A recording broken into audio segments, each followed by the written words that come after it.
Todos esses acontecimentos, e é inevitável que durante um bom tempo o noticiário esteja quase inteiramente voltado para o que aconteceu em Brasília, para aquelas ações criminosas no Distrito Federal, mas depois de um tempo, claro, vez ou outra virá algo novo sobre as investigações, alguma revelação, alguma descoberta, alguma decisão do judiciário. Mas o governo não é só isso, o país menos ainda, não é? É preciso cuidar dos gigantescos problemas nacionais. E é claro, há muita preocupação com algumas medidas que precisam ser tomadas em relação à economia, em relação às contas públicas, em relação à questão fiscal, investimento social, legislação trabalhista, previdência, capacidade de honrar os compromissos da previdência, investimento, capacidade de atrair investimento privado, capacidade de ampliar o investimento público, que está baixíssimo. São muitos desafios.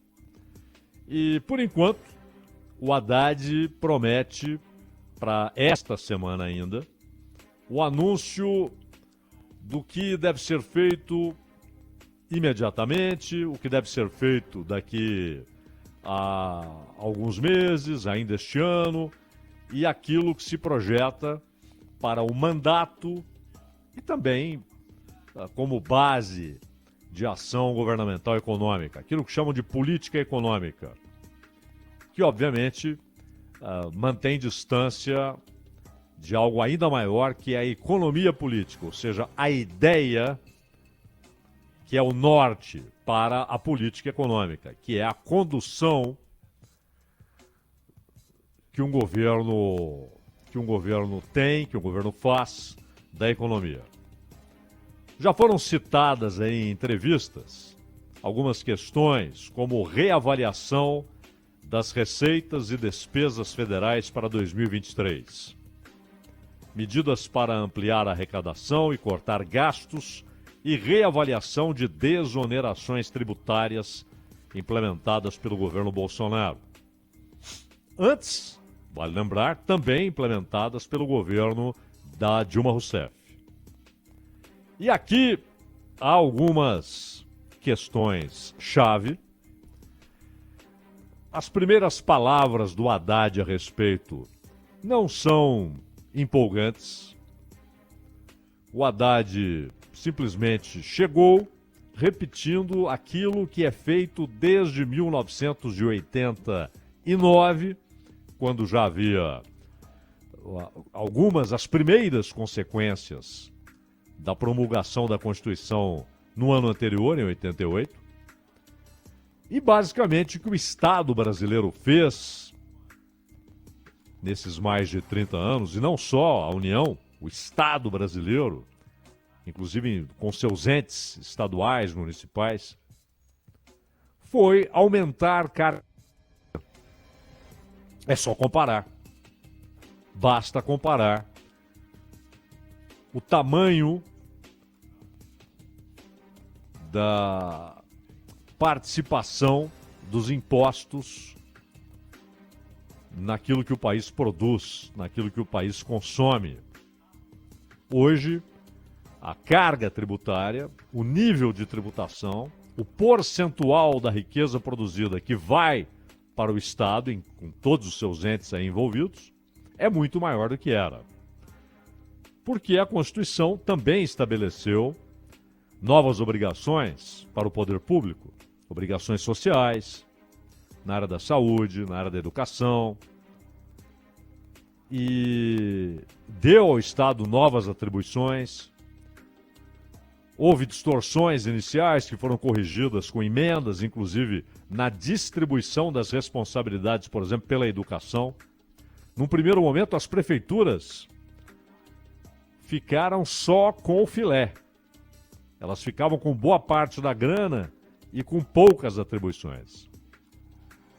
Os estados e a União assumiam grande parte das despesas, depois houve uma redistribuição e aí as prefeituras também passaram a ter uma participação maior, por exemplo, na educação e na saúde. Mas, em razão de crises econômicas, em razão da própria legislação, em razão da própria política tributária, a economia brasileira cresceu muito pouco nesse período. Teve alguns picos, alguns momentos de crescimento considerável, significativo, relevante, mas quando olhamos o que ocorreu ao longo desses 30 anos, nós vamos enxergar períodos de recessão, períodos de estagnação e, na média, um crescimento fraco, incompatível com as necessidades do país. E aí, é claro, se a sociedade produz menos, consome menos, relativamente, é claro. É óbvio que o consumo absoluto hoje é muito maior do que há 30 anos. Muito maior. Mas o consumo relativo, considerando o tamanho da população, faz com que a arrecadação também não possa se lastrear no crescimento econômico. E aí o que acontece é que o governo sai inventando impostos, não corrigindo a tabela de imposto de renda, como fez o Fernando Henrique, e fazendo alquimias na legislação para arrecadar mais. E as primeiras declarações do Haddad vão nessa mesmíssima desgastada linha.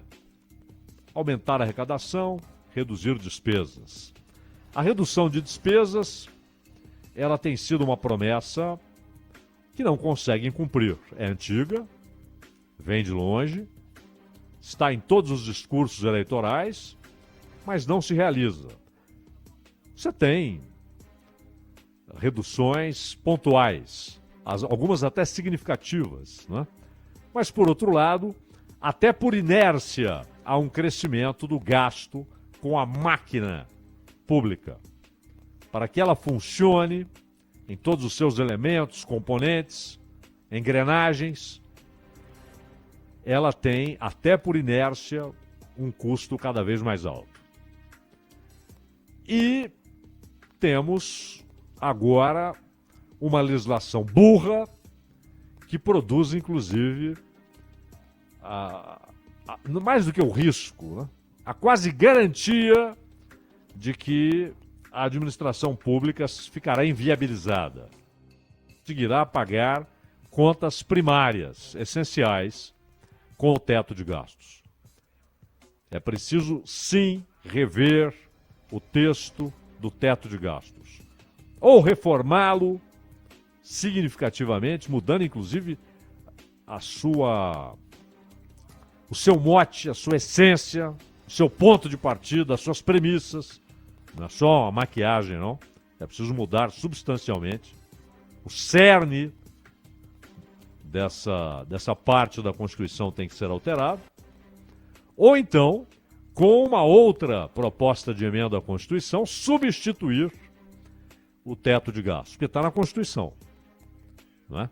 É preciso, houve inclusive um movimento nessa direção, com o governo se comprometendo a, ainda em 2023, a apresentar a alternativa para o teto de gastos.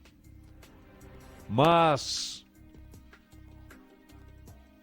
a questão dos impostos e das desonerações, Haddad, como seus antecessores todos,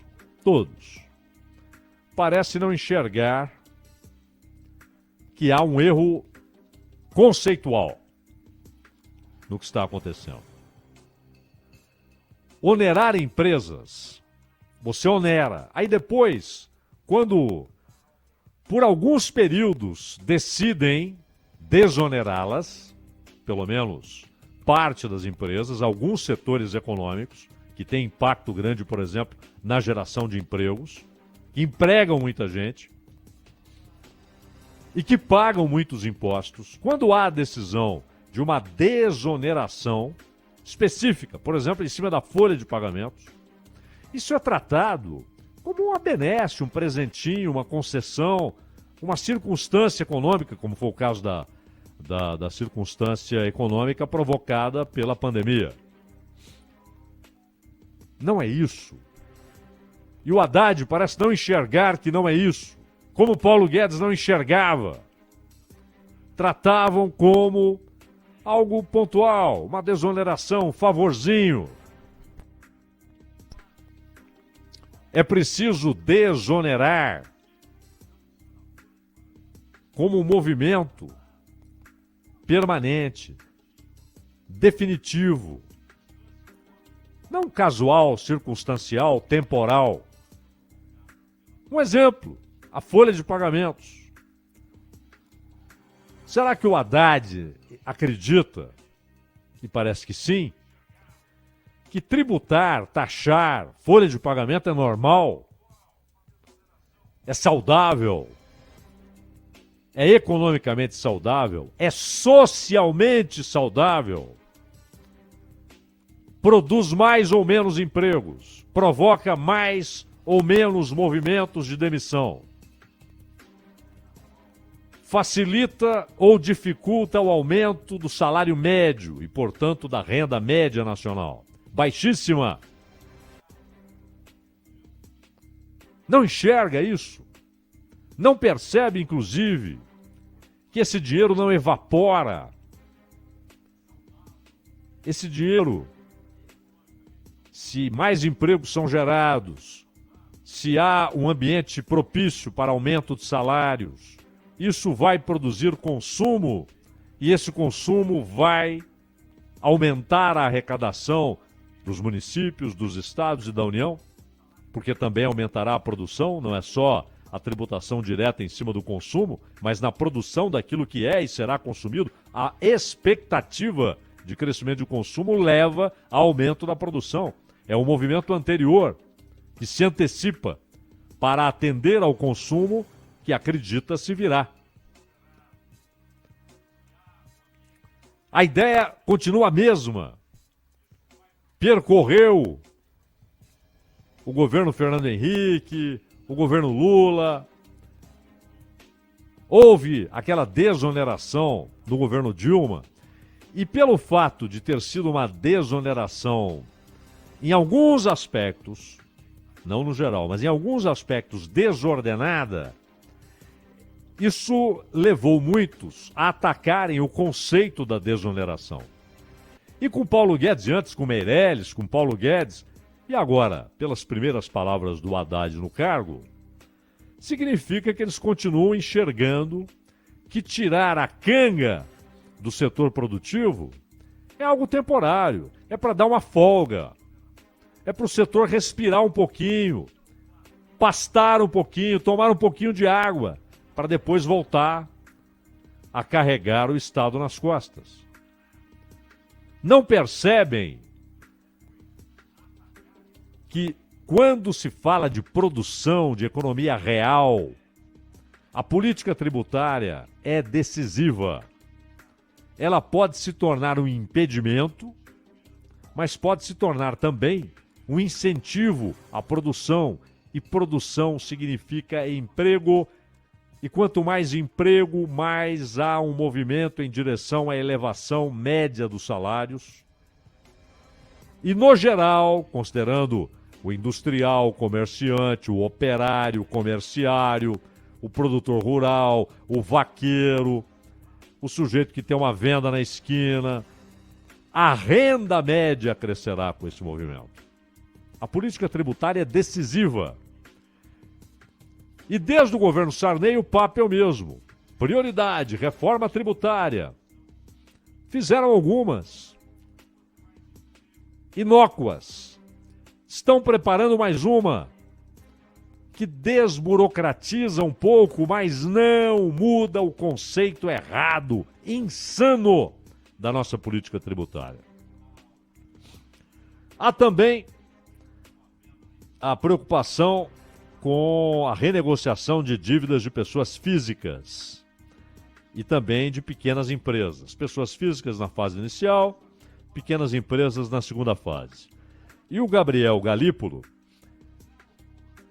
escolhido, essa foi a escolha pessoal do Haddad, né? já dividiram até artigos em jornais. Isso há tempos. O Galípolo foi encarregado de se reunir com a direção da Caixa e do Banco do Brasil para avançar no desenho. A reformulação da cobrança da dívida ativa, que dizem gera 1,5% do PIB de perdas. Às vezes tem chutes nesses percentuais, né?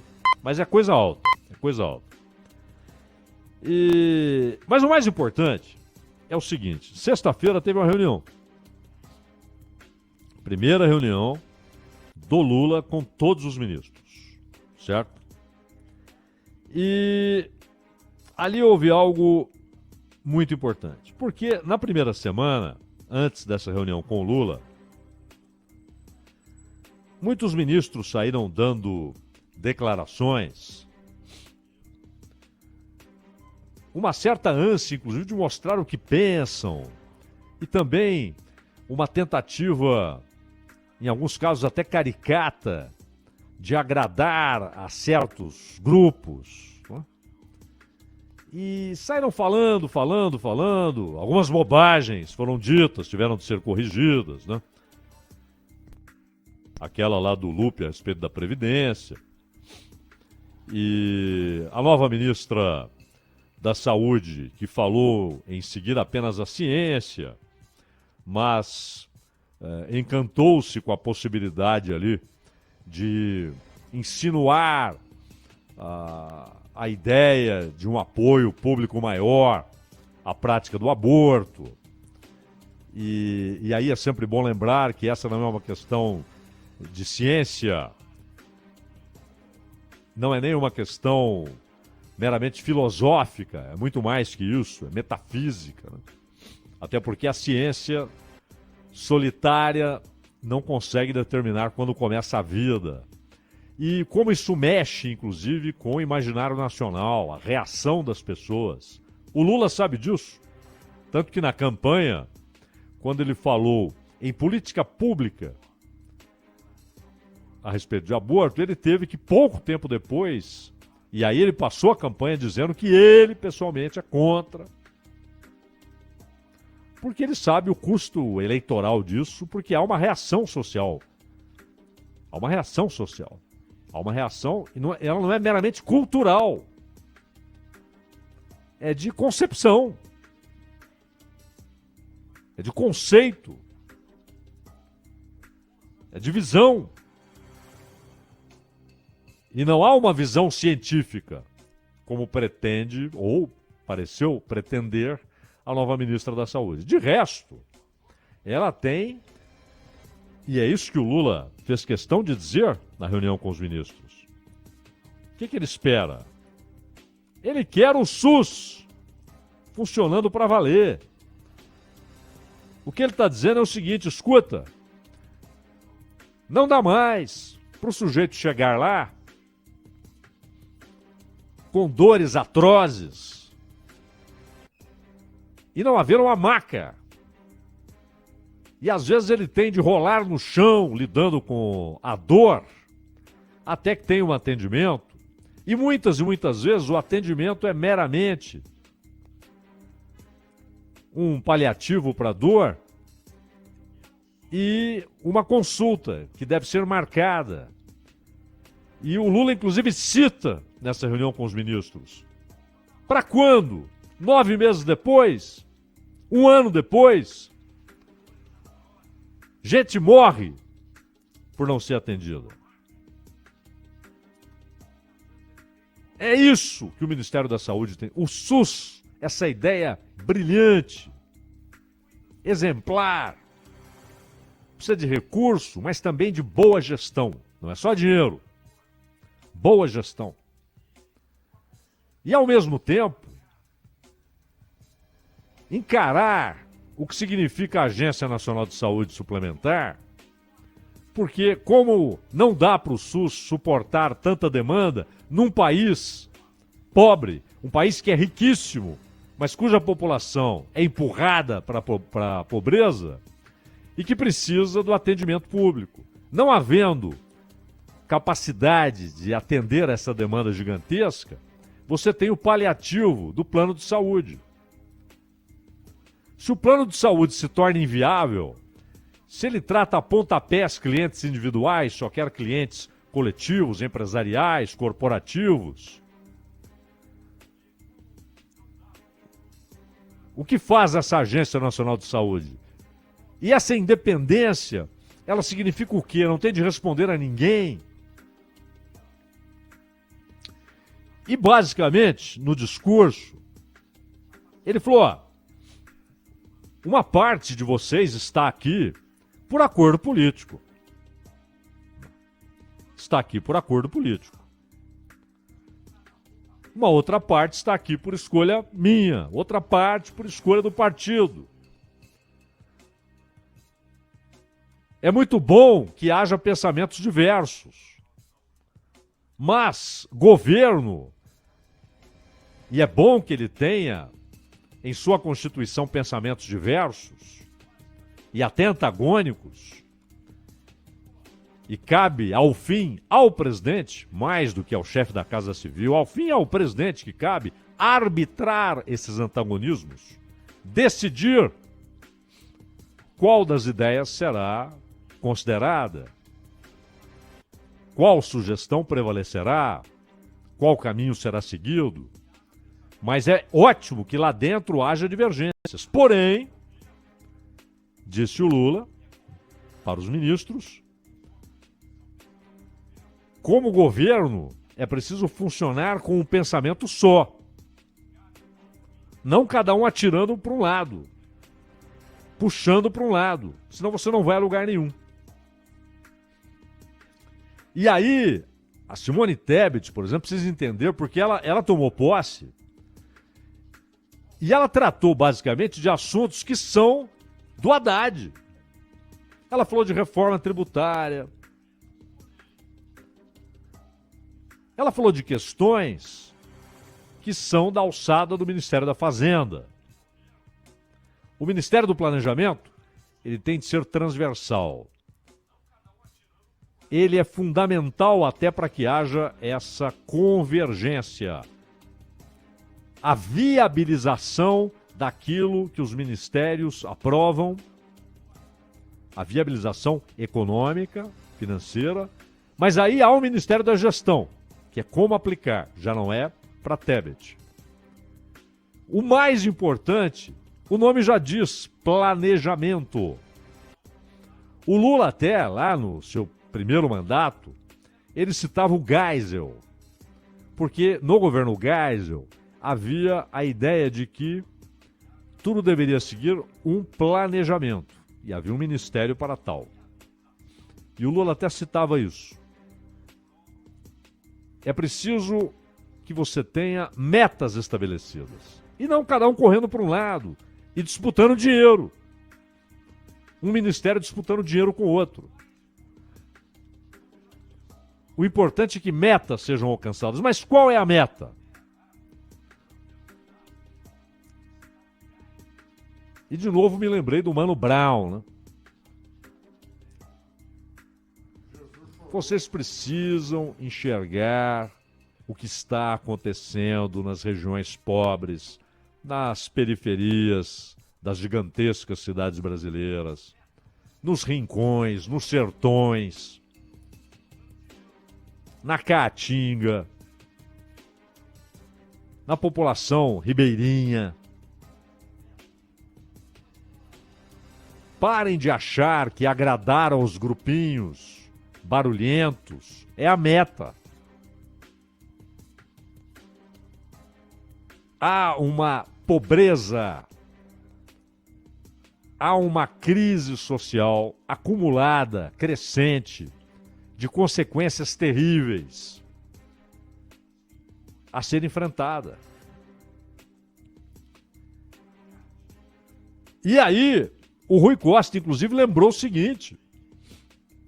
Claro, o Rui Costa falou, ó, eu quero dizer que essa reunião não será, e depois ele afirmou, não foi, depois da reunião não foi, antes da reunião não será, um puxão de orelhas. Mas por que ele disse isso? Porque foi uma semana de showzinhos individuais e de contradições, um dizendo uma coisa, o outro dizendo o oposto, um falando sobre coisas da área do outro. E aí foi eleito é o presidente da República. Quem recebeu a delegação direta do povo foi o presidente da República. Não foram os ministros. Os ministros são escolha do presidente, claro, por indicação partidária, por conveniência política, por uma série de coisas. Por escolha pessoal, por decisão pessoal. Mas quem tem a autoridade outorgada pelo povo é o eleito. Não são os ministros. Isso foi dito não como uma platitude, né, porque isso é uma obviedade, mas foi dito para a preparação do terreno, para que todos eles ouvissem o seguinte: atenção, a prioridade é econômica e social. A prioridade é de ordem econômica e de ordem social. Isso inclui, obviamente, a questão trabalhista. E vai ser uma batalha tremenda, porque já há reações mil. Tem muita gente, inclusive na imprensa, que trata a reforma trabalhista como assim um ato histórico que transformou o país, que modernizou o país, que modernizou as relações de trabalho. Quando, na verdade, foi a legalização da precarização do trabalho. E quando falamos em precarização, não é só condição de trabalho, é salário, é perspectiva de renda, quanto que eu vou ganhar este mês. É de garantia individual, de direito individual. É não retrocesso em questões que estavam estabelecidas e consagradas e aceitas no acordo social, por exemplo, hora extra, adicional noturno. E hoje, a prova de que tudo isso corre riscos foi a decisão tomada, por exemplo, pelo Gilmar Mendes, que enxerga que tudo isso é removível, dependendo de um acordo. Um acordo conseguido, obtido, feito, em que circunstância? Alguém tinha a faca e alguém tinha o pescoço, é isso? E essa é a tarefa para o Luiz Marinho. Esse chegou dizendo o que devia dizer. Que esse é o desafio. E é. Agora, é realizável? Depende do Congresso. E depende do Supremo também, porque o Supremo agora toma decisão sobre tudo. Legisla, inclusive. Mas essa é uma batalha central para a recuperação de renda, para condições dignas de trabalho, para remuneração decente, para participação na riqueza produzida. Esse é o ponto central, crucial. Participação na riqueza produzida. E participação não como alguém que se beneficia porque está no lugar onde a riqueza foi produzida, não. Participação de quem produz riqueza. Produz a riqueza e dela não participa. Esse é o jogo. O Haddad, quando houve... E aquele negócio, nós falamos aqui 1000 vezes, né? Calma com essa história de um mercado. As pessoas muitas vezes nem sabem por que houve uma alta, uma baixa. Às vezes há questões totalmente alienígenas. Né? Tem nada a ver com o que aconteceu internamente. Nada a ver. E às vezes tem, em algum setor de petróleo, setor de produção de aço, setor de produção de minério, às vezes tem. Mas não é esse o termômetro da qualidade da decisão política. Mas num primeiro momento, também por conta de eventos internos, mas também por conta de vários eventos externos e principalmente externos, mas o Haddad, em vez de dizer, olha, sabemos o que deve ser feito, a linha é essa, a meta é aquela. Não, eles estão dizendo, não, essa reação é porque eles descobriram que a situação não é tão boa, a culpa é do Bolsonaro, é do Paulo Guedes. Pelo amor de Deus. Enfiou a cabeça na areia. Não faça isso. Porque senão a cada reação haverá um recuo. As reações virão, não tenha dúvida. Não tenha dúvida. E o mercado reage em diversas direções. Sempre que alguém está perdendo, alguém está ganhando. É que às vezes, aqueles que controlam não apenas a capacidade de conduzir uma parte expressiva do mercado nessa ou naquela direção, mercado cambial, mercado de ações, mercado de títulos, que interessa demais ao governo, é claro, eles também influenciam muito a mídia. Eles têm porta-vozes. Alguns até nem sabem que são porta-vozes. Eles apenas repetem aqueles conceitos estabelecidos e que não são questionados, não são discutidos, não são avaliados, não são confrontados, são tomados como dogmas. E jornalistas saem repetindo esses dogmas como se verdades fossem. Agora, um ministro da Economia ou da Fazenda, como é o caso, não pode reagir dessa maneira. Explicando, não, isso aqui era assim, mas agora... Não, meu filho. Não é para isso que você está aí. E os ministros não estão lá para showzinhos individuais. Há um cerne. E foi isso que aquela reunião procurou produzir, não só na cabeça, na mente de cada ministro, mas na ação de cada ministro a partir de agora, Ronald.